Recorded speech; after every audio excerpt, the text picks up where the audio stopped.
Nonprofits, I think of that as another type of business. It's not government. They just don't make money, sort of like newspapers. These are some of the main sites that I use when I'm looking at nonprofits. GuideStar, how many people have used GuideStar? A lot more hands. That's very well known. But Foundation Center is great if you're looking at private charitable foundations. They have a lot of information, including the largest foundations at a glance. The Urban Institute's National Center for Charitable Statistics. They have a lot of databases. They sell most of it. Some of it's free on their website. But if you're trying to figure out, calculate statistics, they've basically taken all of the information from 990s and entered it into a big database. So the Boston Globe several years ago used it to find foundations that were spending very little on charity or were spending an inordinate amount on their internal expenses. So it's very, very useful. And states all have their own filing requirements, and a lot of it's online. Massachusetts has a site where they put the state forms online. Some states are better than others, but it's always worth checking out. Chronicle Philanthropy gives free subscriptions to journalists, and they're the Bible of the nonprofit industry. They do a lot of surveys, so that's very useful. For those of you who haven't used GuideStar, it's probably the best way to look up their annual financial returns, which, unlike most private companies that aren't publicly traded, these are public. And so in this case, I looked up the Barr Foundation, which is the biggest private charitable foundation in Massachusetts, and pulled up their latest tax form. You can see they had $1.4 billion in assets. That is billion. It's a lot of money, and you can see exactly where they spent it. The one caveat is the online forms do not have typically the contributors. They usually redact that information on the public forms. And they also take about 4 months before they go online. So if you want the most recent form, you might call the nonprofit and say, is there something more recent available? They have to give it to you. They have to give it to you by law when you go to their main office or in writing within 30 days. There are also some other forms. There's something called a 1023, which is a new nonprofit's application to become tax exempt.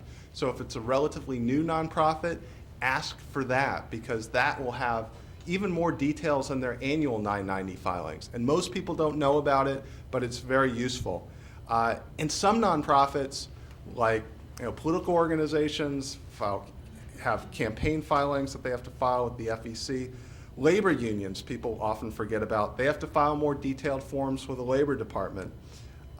Here's how you look up the forms for unions. They're typically called LM2s. Sometimes they're smaller ones file different versions of the forms called LM3s, LM4s. But they're all on the Department of Labor website at this address, and it's searchable. You can look up their annual reports. We had the salary for the head of the Boston Globe Union, the Boston Newspaper Guild, in the paper yesterday, and we got it from a form on the Labor Department. Made $98,000 a year, which a lot of members of the union didn't know. And there's a lot of details you can get that way. So always think about, if it's a different type of nonprofit, what other forms do they have to file? Social networking sites. Lucy mentioned Facebook. And it's come up with the Craigslist killer site, where people have been using that to try to track down different people who knew the guy accused of killing a couple prostitutes through Craigslist. Stock message boards. I've gotten great information from people who were mad about some penny stock that felt short of the money and sent me loads of court documents because I posted a question saying, hey, know anything about this company? Mailing lists. I've become a real fan of LinkedIn, which I thought was just a job search site. And maybe that's what it was designed for, but it turns out to be really useful for journalists, because it's got this advanced search page that lets you search in detail for all sorts of titles or organizations or locations. For instance, I typed in people who formerly worked at the Central Intelligence Agency who live within 50 miles of the Boston Globe and found 20 names of people, some with their pictures, it has their resumes. It's, for a business report, or anyone covering an organization, it's an incredible way to find both people who currently work there and people who worked there in the past and maybe aren't so happy with that organization now and may be willing to talk. And for journalists, LinkedIn will give a free extra premium subscription to journalists if you just contact their media people and ask. If you have trouble, I'll send you the name. So this site, which I ignored for a long time, turns out to be really useful, and it's just an idea of how social networking sites are becoming more and more used by journalists. I just want to close by giving some other basic advice. Always start with the company or the agency you're looking at, because I'm continually amazed at how much information they put on their own website. Companies tend to do it in the About Us section or investor relations, but you can find usually a slate of all their top managers and executives. Agencies often have minutes from past board meetings, a description of what they do, key people. My favorite, which is basically a log of when they have to dispose of documents and get rid of it. It's called a retention schedule. They use it for bureaucratic reasons. How long do we have to keep this annual report before we can finally throw it in the trash?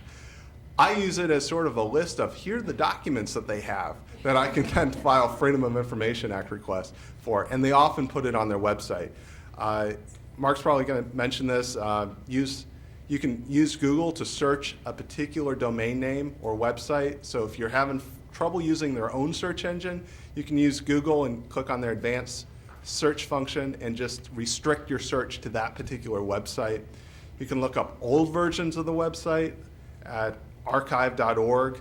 They call it the Wayback Machine, but it's great because so often companies reinvent themselves or companies quietly fire somebody and just strip their name from the website like they didn't exist. Well, if they put it on their website, it exists forever, odds are.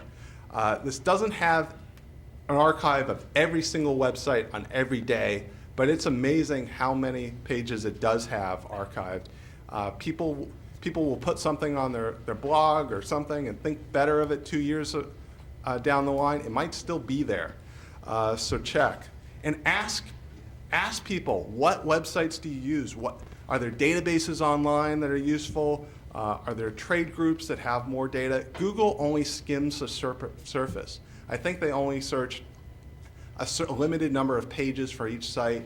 Databases and some other types of information are very hard to search. So there are certain things you're only going to find by going directly to those sites. So again, ask people what else you need to look at. And again, shoot me an email and I'll send you all these slides or grab my card. And that way you don't have to worry about missing anything.